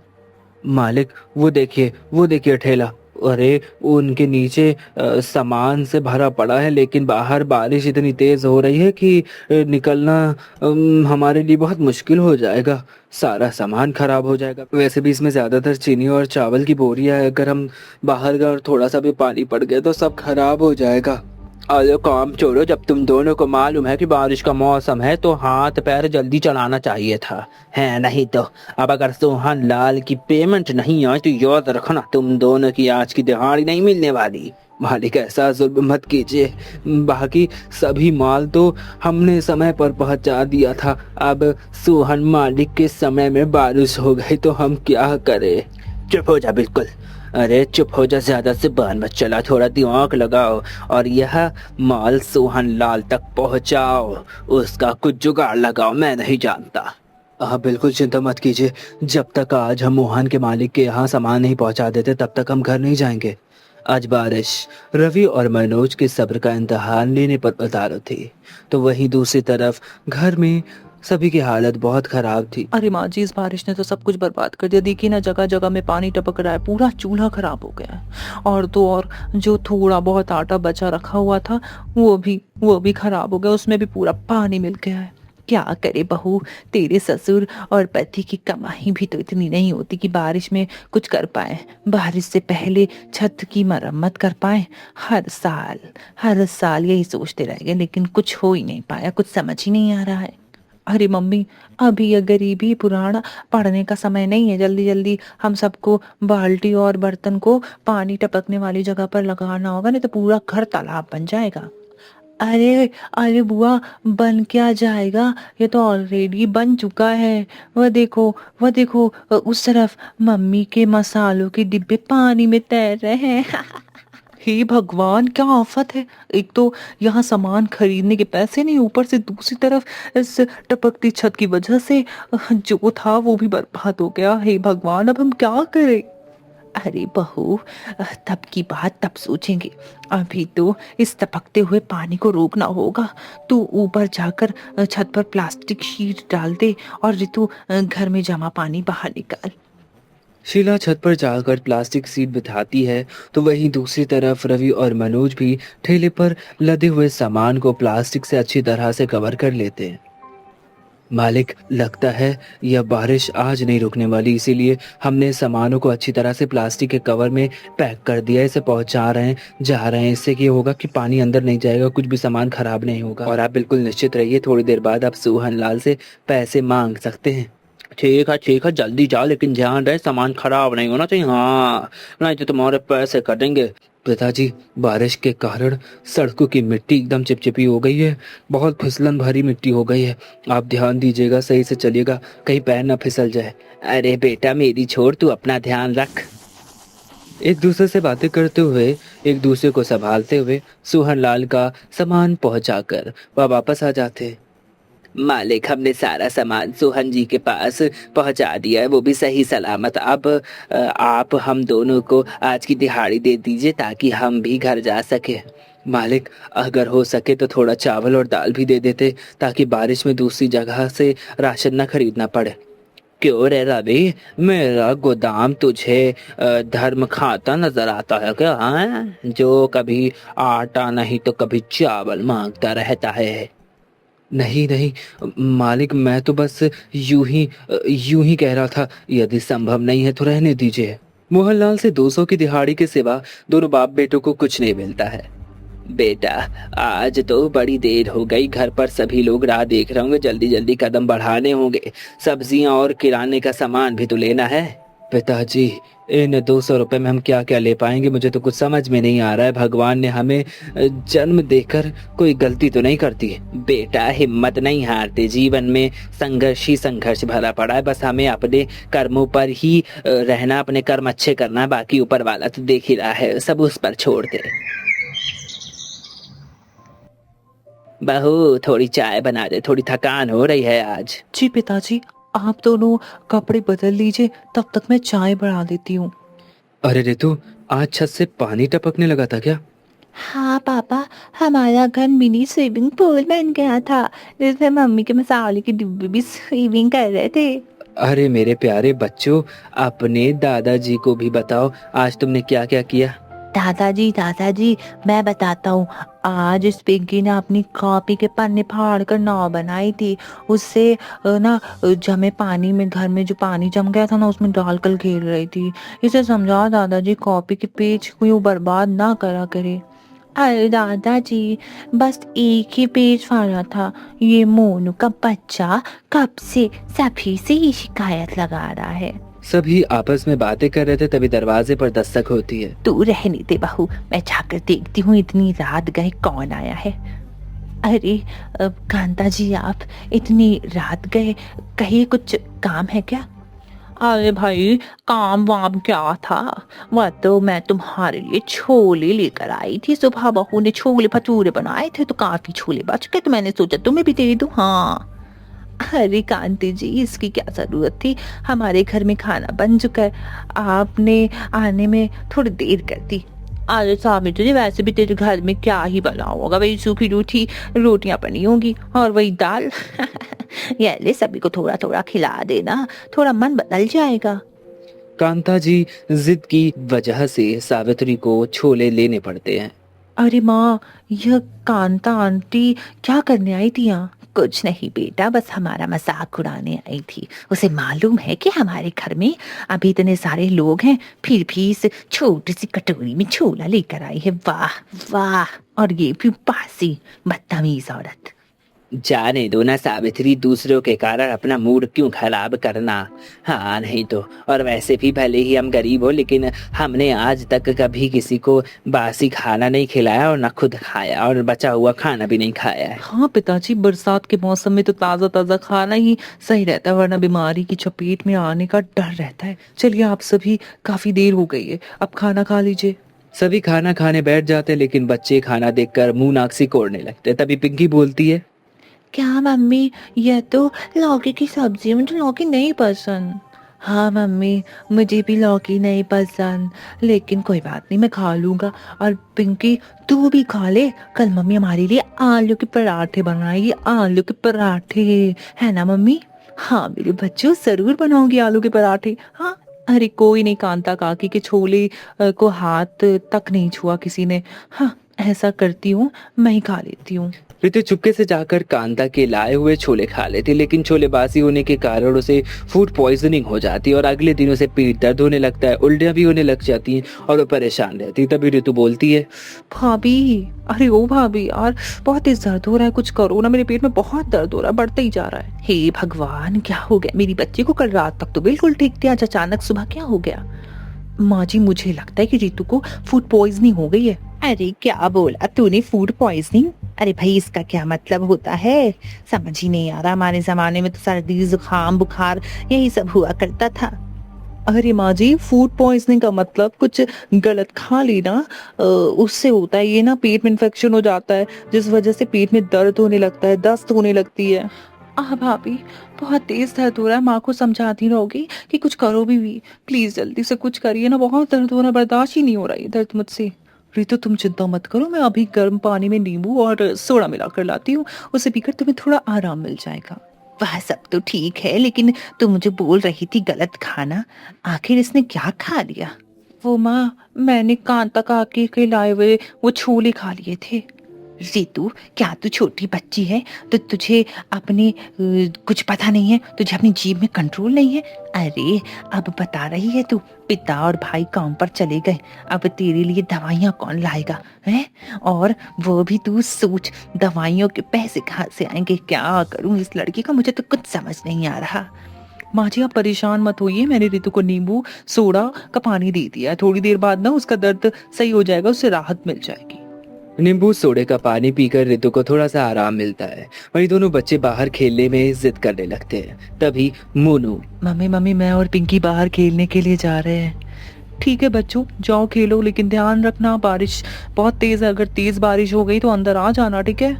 दोनों बच्चे बाहर खेल ही रहे थे कि तभी कांता जी के घर के बच्चे भी बाहर निकल आते हैं। आ जाओ आ जाओ आ जाओ भैया, आ गया है, आ गया भाई, आपकी गली में गर्मा गर्म छोले भटूरे वाला आ गया। अरे भाई, एक बार खाओगे तो बार बार बुलाओगे। हाँ, आपका अपना गोपाल छोले भटूरे वाला। अरे रिंकी, देख ना, छोले भटूरे वाला आया है। अरे दीपू, कल ही तो मम्मी ने छोले भटूरे बनाए थे, आज फिर से? हाँ रिंकी, मैं तो ये छोले भटूरे खाने के लिए एकदम पागल हूँ, मुझे बहुत स्वादिष्ट लगते, एकदम मुलायम और फूले फूले हैं भटूरे, देख मजा आ जाएगी। क्या कहा? छोले भटूरे वो क्या होते हैं? तुम्हें छोले भटूरे नहीं पता? अरे जाकर अपनी मम्मी से पूछो, वह तुम्हें बताएंगी कि छोले भटूरे क्या होते हैं। अरे पिंकी, कल रात आती तुम सबके लिए छोले लेकर गई थी ना, तुमने नहीं खाए क्या? तुम्हारी दादी ने तो सुबह से बचा हुआ जो छोला था वो ला कर दिया था, और हम सब बासी खाना नहीं खाते हैं। अरे शुक्र मनाओ कि तुम्हें हम लोगों ने वो बासी वाला छोला दे दिया, वरना तुम्हें तो कुछ नहीं मिलता। ऐसी तुम्हारी औकात नहीं कि तुम छोले भटूरे खाओ। चलो रिंकी, हम दोनों चलते हैं, बड़े आए बासी खाना नहीं खाने वाली गरीब कहीं के।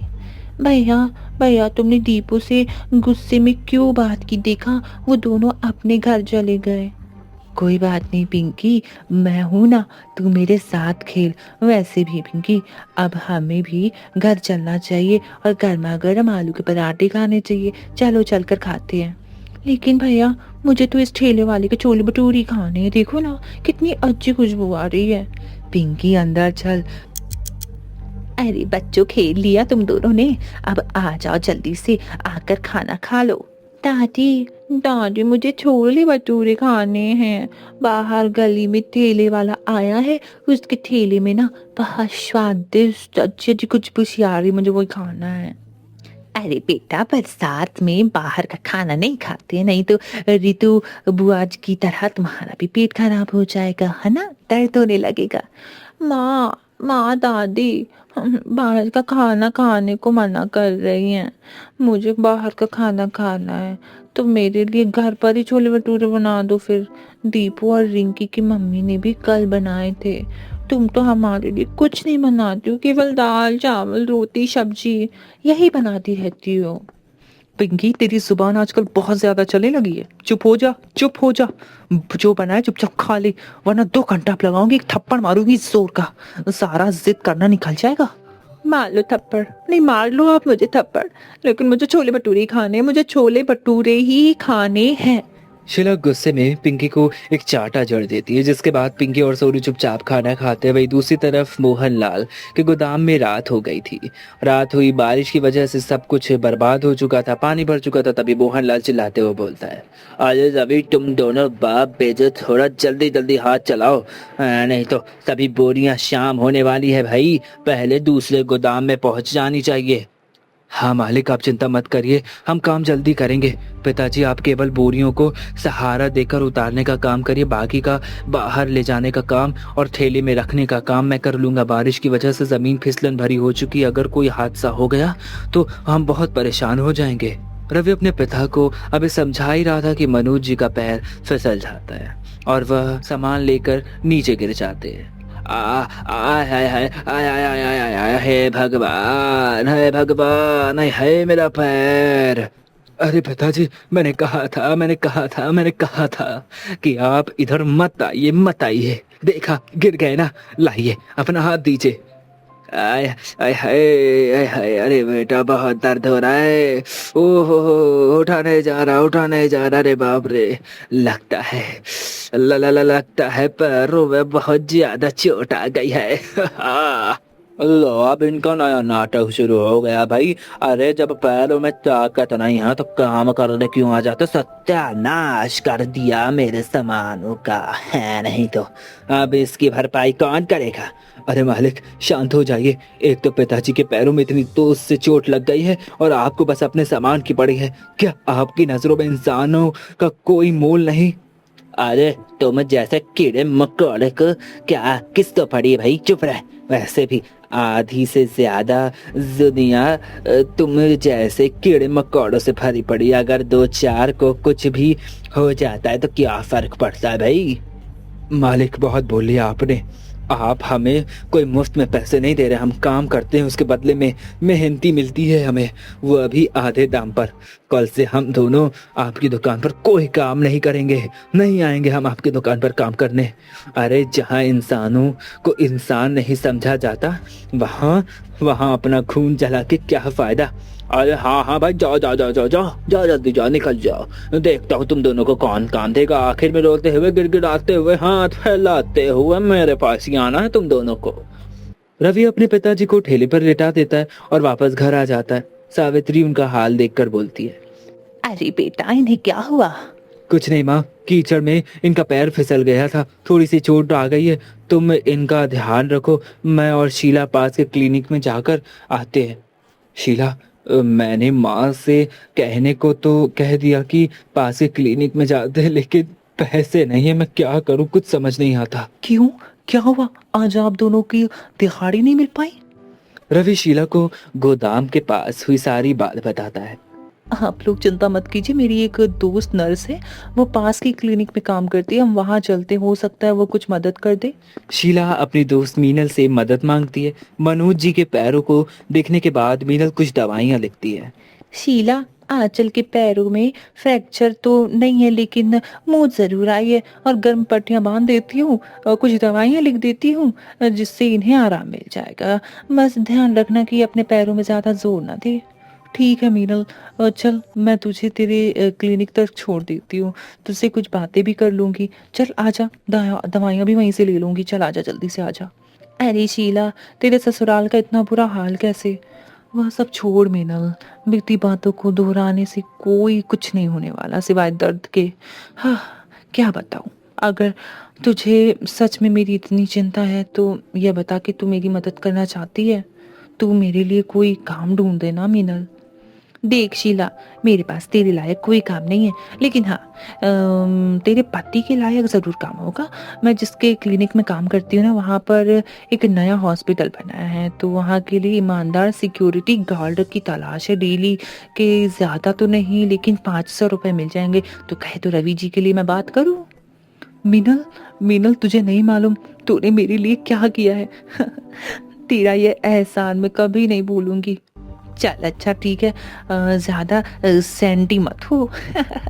मैं तेरे सामने ही डॉक्टर सर से बात करके देखती हूँ, रवि जी के बारे में नौकरी पक्की करवाती हूँ। उसके बाद हम दोनों दोस्त मिलकर छोले भटूरे खाएंगे। वैसे भी बरसात के मौसम में छोले भटूरे खाने का तो मज़ा ही कुछ और है। मीनल अपने क्लिनिक में बात करके रवि की नौकरी पक्की करवा देती है। अरे वाह शीला, सर ने रवि जी को कल ही आने के लिए बोल दिया है। अब तो तेरी सारी टेंशन खत्म है। अब चल सामने ठेले से चलकर छोले भटूरे खाते हैं। नहीं मीनल, तू खा ले, मेरा मन नहीं है। शीला क्या बात है, तुझे छोले भटूरे तो बहुत पसंद है, आखिर क्या बात हो गई जो तू मना कर रही है? अब तुझसे क्या छुपाना। वो बात कुछ ऐसी कि घर में काफ़ी दिनों से बच्चों को छोले भटूरे खाने हैं। वो बहुत जिद करे, लेकिन पैसे की तंगी की वजह से मैं बना ही नहीं पा रही हूँ। ऐसे में कैसे भी करके मुझे, हाँ, ये क्या ही कर सकती हूँ। मैं नहीं खा सकती छोले भटूरे जब तक मेरे बच्चे नहीं खाएंगे। तो यह बात है। अच्छा सुन, पहले हम दोनों दुकान से मैदा, चने और तलने के लिए तेल खरीदेंगे, ताकि तू आज रात अपने बच्चों के लिए छोले भटूरे बना सके। उसके बाद तू मना नहीं करेगी, ठीक है? लेकिन मीनल तू इतना सब कुछ, अरे बुद्धू, तेरे बच्चों का मुझसे भी कोई रिश्ता है ना। शीला की आंखों में खुशी के आंसू आ जाते हैं। वह सामान लेकर घर आती है, सभी को और रवि की नई नौकरी के बारे में बताती है और चने फूलने के लिए पानी में डाल देती है। तभी शीला बोलती है, पिंकी, मोनू, आज मैं तुम सबके लिए छोले भटूरे बनाऊंगी। अरे वाह, अरे वाह, फिर तो नई नौकरी मिलने की खुशी दुगनी हो गई है, दुगनी। वाह भाभी, इतनी तेज भूख लगी है, गर्मा गर्म छोले भटूरे खाने में तो मजा ही आ जाएगा। हाँ बहू, रवि को और रितु बिल्कुल सही कह रहे हैं। हाँ, नई नौकरी मिलने की खुशी में और बरसात में छोले भटूरे का तो मजा ही कुछ और है। आज शीला के ससुराल में सभी बहुत खुश थे। रात होती है, पूरा परिवार एक साथ बैठकर छोले भटूरे खाता है। अरे वाह, बहुत बहुत बहुत अच्छे बनाए हैं। वाह, तुम्हारे हाथों में तो साक्षात अन्नपूर्णा माँ है। उनका ही वास है। कितने स्वादिष्ट छोले भटूरे बनाए हैं, मजा ही आ गई। हाँ बहू, तेरे पिताजी बिल्कुल सही बोल रहे हैं। इतने गरम और फूले फूले भटूरे मैंने कभी नहीं खाए। अरे मम्मी, आप तो बेस्ट हो, बेस्ट। कल मैं दीपू और रिंकी को बताऊंगी कि मेरी मम्मी ने भी छोले भटूरे बनाए हैं। हाँ भाभी, मैं छोले भटूरे खाकर तो मेरा दिमाग में बस एक ही बात आई है। बोलो तो क्या बात है? भाभी, मैं यही सोच रही थी कि भैया तो कल सिक्योरिटी गार्ड की नौकरी पर जाएंगे, ऐसे में हमारा ठेला तो खाली ही रहेगा, तो क्यों ना हम उस ठेले पर छोले भटूरे बनाकर बेचें। ऐसे में कुछ इनकम भी हो जाएगी और इसके लिए आपको कहीं दूर जाने की ज़रूरत भी नहीं पड़ेगी। बात तो तुम्हारी बिल्कुल सही है रितु। घर पर रहकर सबकी देखभाल करते हुए यह काम मैं कर पाऊंगी। तो पक्का कहा, कल भैया के काम पर जाने के बाद हम अपना ठेला लगाएंगे। लेकिन शीला, सोच लो, तुम्हारा काम बढ़ जाएगा। अरे बहू की मदद करने के लिए हम सब भी तो हैं। हम सब मिलकर हाथ बटाकर सब काम कर लेंगे, तुझे चिंता करने की कोई जरूरत नहीं है। लगता है हमारे दिन अब सुधरने वाले हैं। अब बहू भगवान का नाम लेकर कल से छोले भटूरे बेचेगी, बिजनेस शुरू करेगी। हाँ हाँ, बिल्कुल अच्छा हो रहा है। अगले दिन पूरे मोहल्ले में शीला के बनाए हुए छोले भटूरे की खुशबू फैल जाती है। अगल बगल से लोग बारिश में गर्मा गर्म छोले भटूरे खाने के लिए शीला के पास आने लगते। तभी कांता बोलती है, अरे ताऊ जी, तूने बताया नहीं तेरी बहू इतना स्वादिष्ट छोले भटूरे बनाती। वाह भाई, मजा आ गया खाकर। ऐसा करो शीला, मुझे भी 2 प्लेट छोले भटूरे पैक कर दो। जी आंटी, मैं छोले भटूरे पैक कर देती हूँ। कुछ समय बाद ऐसे ही बीतने लगता है और धीरे धीरे शीला का बिजनेस इतना ज़्यादा बढ़ जाता है कि वो मून रोड पर दुकान लगाने लगती है और अच्छा खासा ढाबा खोल लेती है और खूब पैसा कमाती है। इस तरह से अपने ससुराल को बारिश में छोला भटूरा खिलाने के सपने से शुरू हुआ शीला का यह सफ़र अपने खुद के छोले भटूरे के ढाबे में जाकर खत्म होता है। ऐसी और मनोरंजक कहानियों के लिए हमारे चैनल को सब्सक्राइब करें और अगली कहानी किस टॉपिक पर देख रही है, अब कमेंट सेक्शन में ज़रूर बताएं। धन्यवाद।